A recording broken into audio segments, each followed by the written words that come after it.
This week on Talk of the Town, we start a new segment called Mural Moment. It's time again for the next farmers market and get out community events, and we have Flag Day details. We also have this month's mayor message.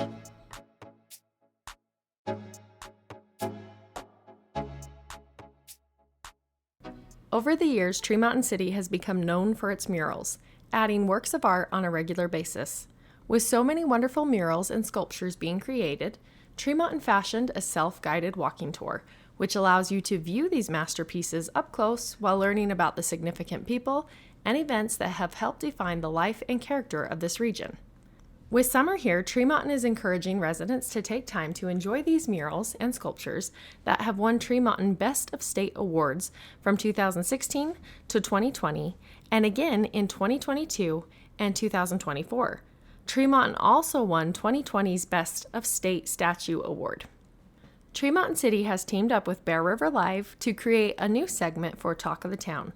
Over the next few months, we'll guide you through each of these murals and sculptures, providing historical information and an up-close look from the comfort of your home. The man guiding you through all of this will be none other than Brian Mickelson. He's known as the voice of the Bears as an announcer for Bear River Athletics, but will soon be known as the voice for Tremont's works of art. Mickelson's Mural Moments will give you a glimpse into these masterpieces through memorable moments that might even be a bit magical. Tune in weekly to stay in the know with Talk of the Town. Hi, I'm the commander of the Tremont American Legion Post 76. We want to welcome you to Midland Park.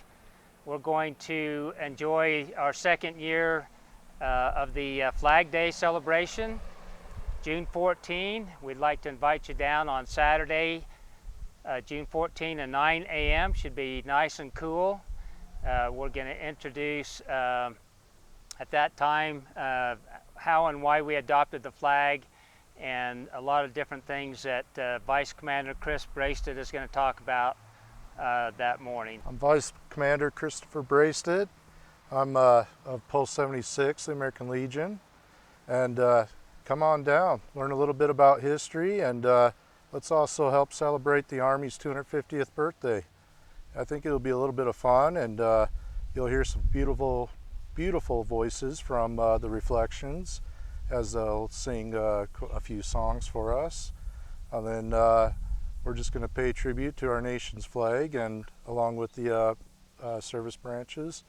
Let's also celebrate a phenomenal year. With 2025 here, we're celebrating the 250th anniversary of the shot heard around the world. 248 years of our nation's colors, 249 years of being a nation. I mean, it's a great time. Not to mention 100 years of the Box Elder County Rodeo. Great time to be here and help us celebrate. Our goal last year was to bring attention to our memorial park here, what we have set up here to honor all the veterans and bring people downtown Tremont, and that's our goal, and it's still our desire to do that, so we'd like to invite you down. Last year we celebrated our first. We wanted to bring the attention to the monument here at the square, and last year was the anniversary of D-Day 80 years ago, when our servicemen and women we had the invasion of Normandy at that time with our service guys and our allies, and the Borgstrom brothers were part of that campaign, and so we honored them last year, and so just bringing attention to all the veterans and all their service time. So this year the only deviation is just to help celebrate the birthdays this year. It's been underutilized, unfortunately, so we want to bring the attention back to the veterans and all that the sacrifice that they have given. There's many names here. We're going to have a chance to expand, and they'll be starting on construction here shortly, as I understand it. So we're looking forward to expanding and putting some different things here to draw more attention to the veterans of our community. So we want to keep that goal in mind and work towards that. We're going to be at the Box Elder County Fair this year. We're going to be color guards at both the Garland Wheat and Beet Day parades, the Box Elder County fair parade, and we're going to be set up there so anybody can stop by and have a conversation with the veteran. I think one of our big goals this year is outreach. We're looking for other veterans in the area that may not know that we are around, so we definitely want the exposure. Want them to know that we are here and we welcome them. We'd love to have them. We do so much for the community, along with color guards and taking care of our colors right behind us. We also help other veterans achieve or reach their benefits. If they're struggling to get their benefits that they're desiring, we can help them out with that. If they're having some kind of mental health issue, we can help them out with that. Sometimes all you need is just another veteran to talk to. Come see us. We're around. We're going to be at raising the flag on the 4th of July, different places around Riverside. Is going to have us come up there. We're going to raise their flag. We're going to be up to the Plymouth Rodeo, color guard up there. So we're going to be around different places through the holiday time, and come and visit with us. It's that time again for Tree Mountain's Farmers Market event this Friday at Schumann Park from 4 to 8 p.m. The following day, after attending the Flag Day ceremony at Midland Square, you can head back to Schumann Park for the Get Out community events from 10 a.m. to 3 p.m. This event is a mini Renaissance fair. Princesses will make an appearance from 11 to noon for a storybook event. The Magic Man will perform at 1. Come have lunch or a snack and shop all the great vendors. Here's an interview with one of the vendors you might see during the Farmers Market series this year. Be sure to attend these and the Get Out events each month through October. My name's Lacey Haney, and we are Sunny Prairie. Our booth sells honey from our bees, and we had eggs, but they're all sold. And we have tomatoes, a bunch of different kinds, lots of basil, cilantro, chamomile, and rhubarb. I've never sold to anyone before, but we've been growing for, 20 years or something. We lived in Logan 2 years ago and moved out to Plymouth in 2022 or 23. So we got a greenhouse and decided we'd start, besides just growing it for ourselves, maybe growing it for other people too. This is our first market. We usually just give stuff. Away, like family and friends and whoever. But this is the first time we've been able to grow enough to try to bring somewhere. We'll probably come 2 more times in the beginning, and then at the end we'll come back and bring some produce. Basil, because I just have collected my own seeds from that for years, so they're just growing, perpetually propagating themselves. So that's probably the thing I grow the most. I have a website, which is just barely getting started, so there's not much on it, but it's just sunnyprairie.com. Talk of the Town is made possible by supportive sponsors who love our community.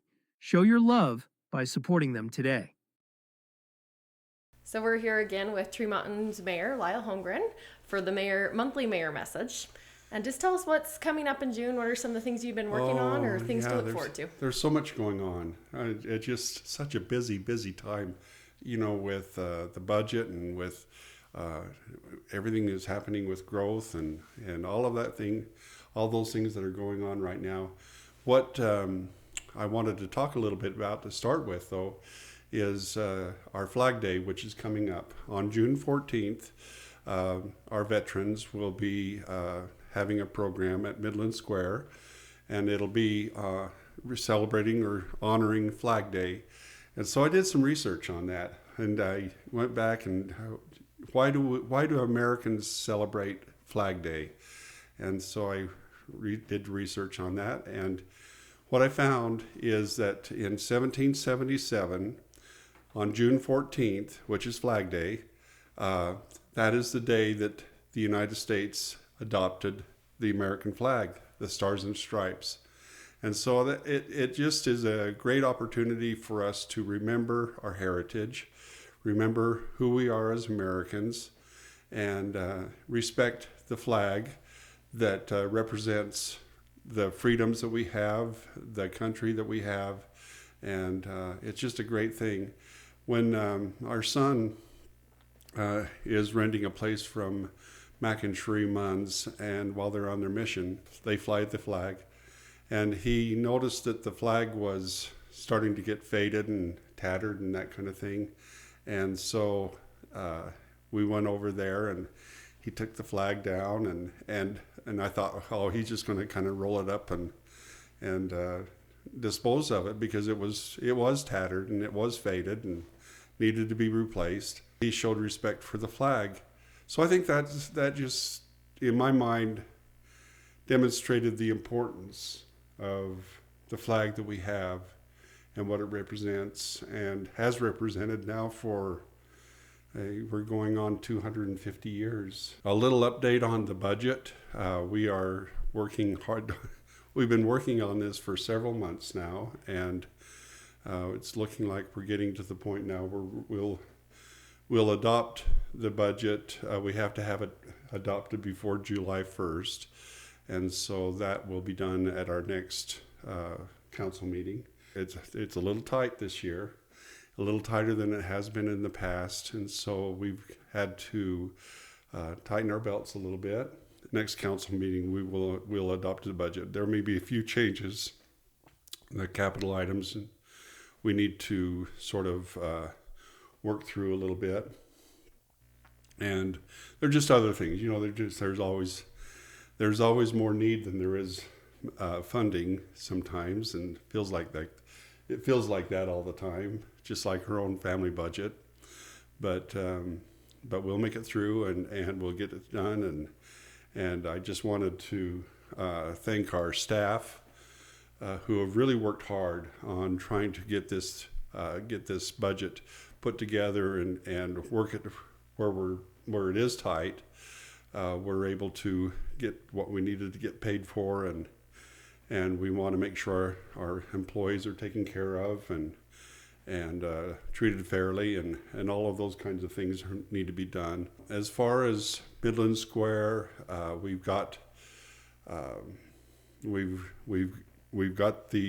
met with the contractors.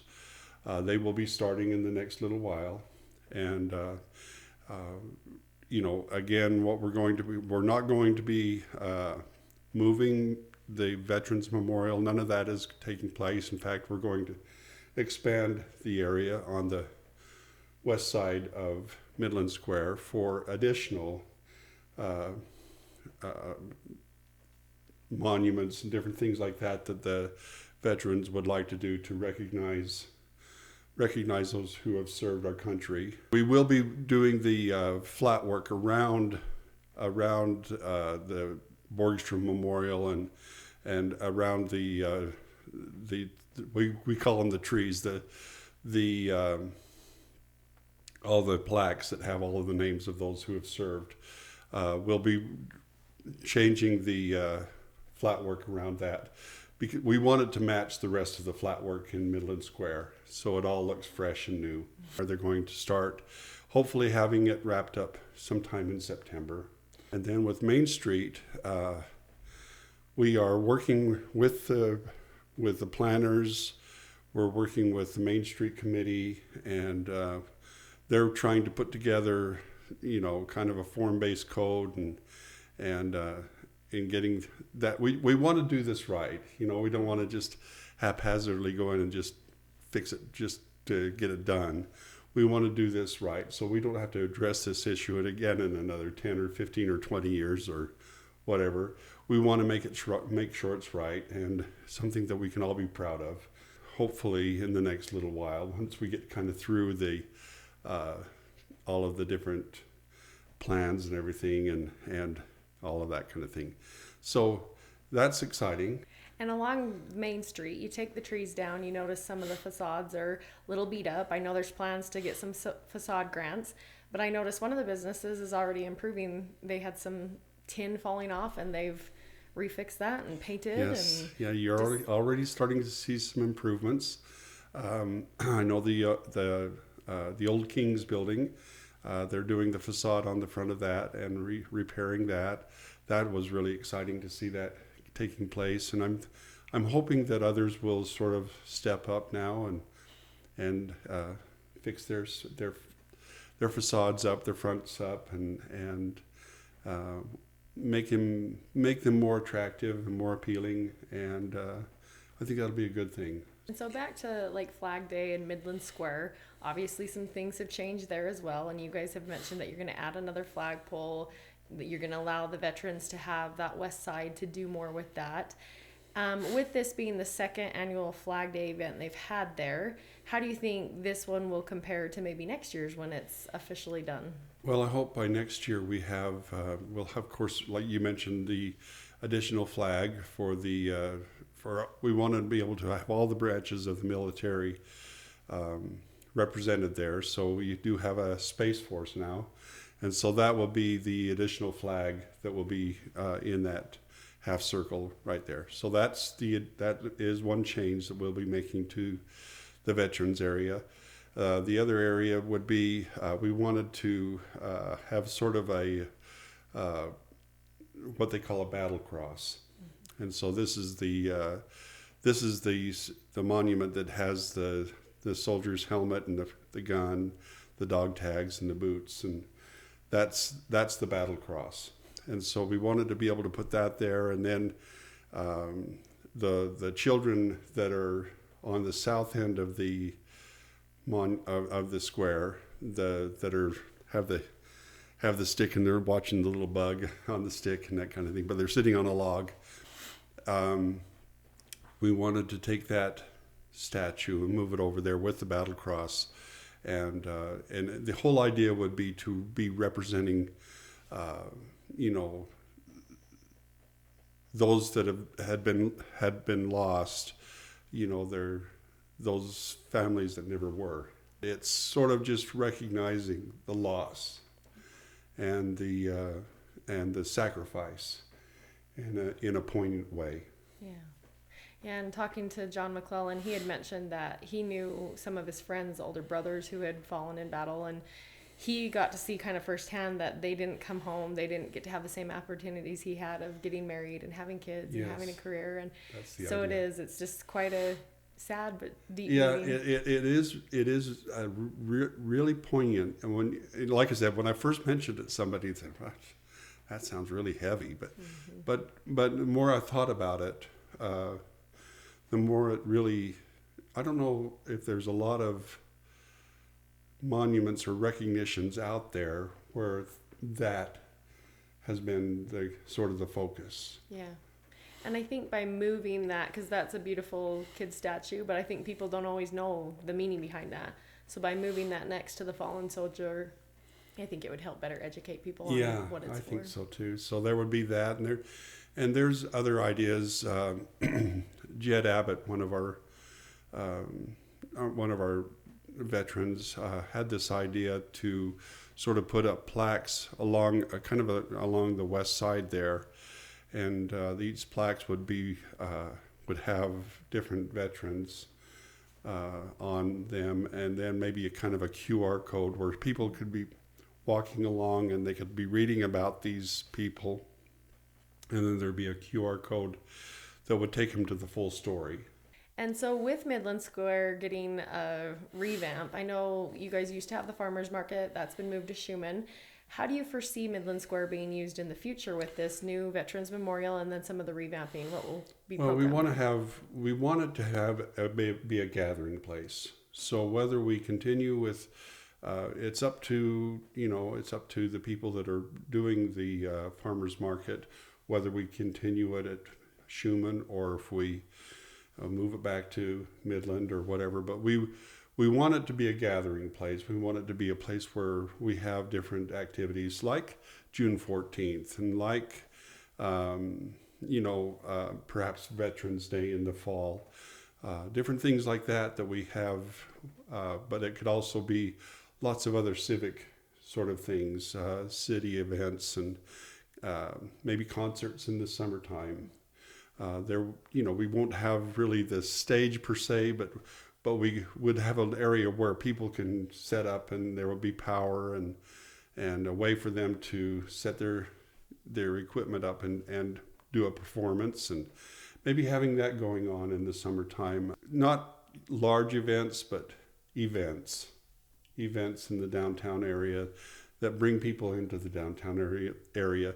And that was really the original intent, was to create a gathering place for people to go downtown, be downtown, and then, hopefully that would be a sort of a way for people to recognize, well, there's lots of people down there.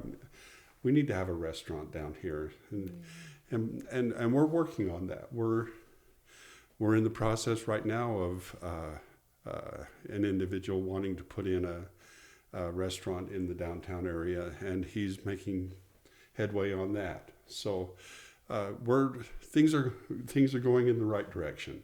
And I know there's a lot you can't say until those become official, but what's some of the economic side? I know Councilmember Bo Lewis is helping with that. What's some of the efforts being made to make sure some of that stuff is coming to fruition? Yeah, we're working. We are working on several things. I should say we, but mostly investors and different people like that.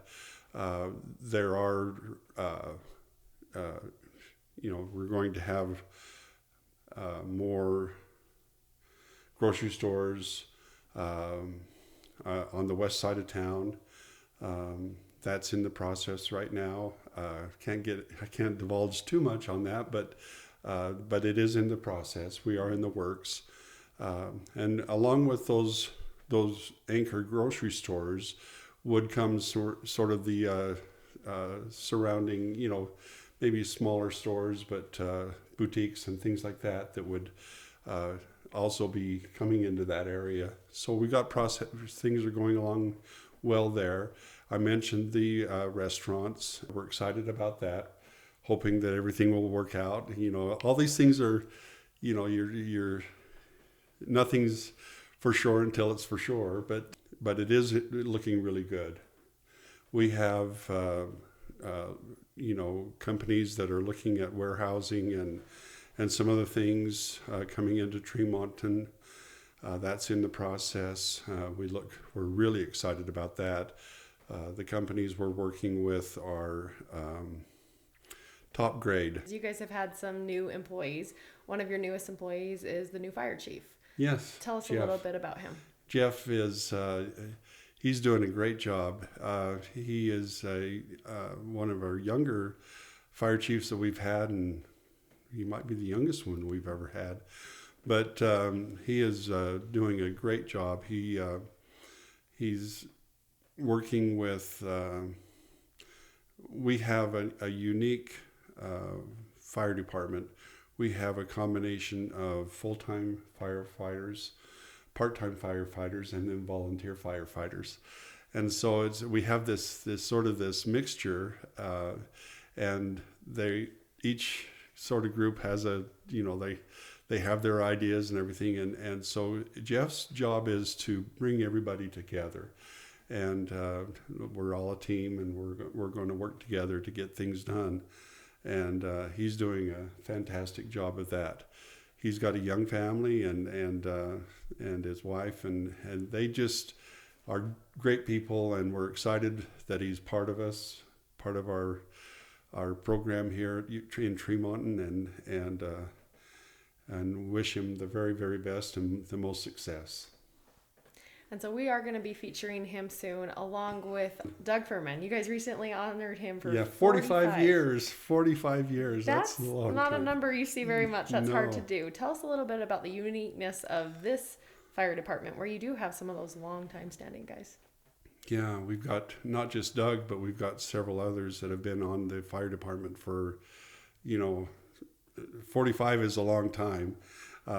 Some of them maybe in their 30 or 35 or 40 years as well, and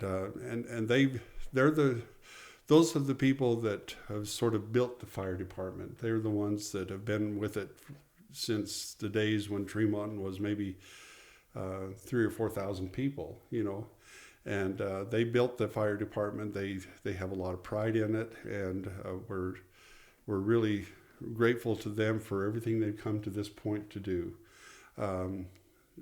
As time went on, some of them had retired and left the fire department, And it became necessary for us to go to at least a combination full-time, part-time volunteer sort of fire department and that kind of thing. And so the issue we want to make sure is that those people that built the fire department are honored and respected, and they're appreciated for the contribution they made to get us to this point. And then as we move on, we hope to continue to have part-time and volunteer fight, because it doesn't work without them. The full-time can't do it all. We have to rely on the part-time and the volunteers, and we honor and respect them, and but we appreciate also the full-time, because if it wasn't for them, we couldn't do it either. So it takes all of us. Tune in next week for our 100th episode.